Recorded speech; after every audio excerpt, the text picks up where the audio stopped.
পানটা তোমরাও খাও, কিন্তু খালে তো হবে না, কারণ আমার মতো কয়জন খাও।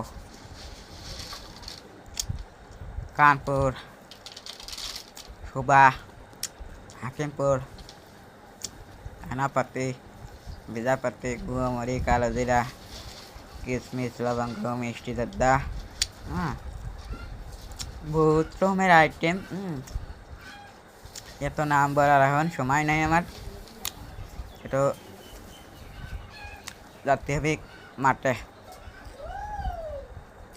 বহুত রকমের আইটেম, বুঝছো? মনে করো এত প্রকারের আইটেম, তা বলে শেষ নেই। তা তো 50 পদের হবি কিছু না হলেও। আপনাদেরকে পান খাওয়াতে দেখাতে পারতেছি না। আমি বাজারে যাবো কালকে, একটা নিয়ে আছি, বাজারে যায় সরাসরি দেখাবো আপনাদেরকে কালকে ইনশাল্লাহ। তারা পাশে থাকবে।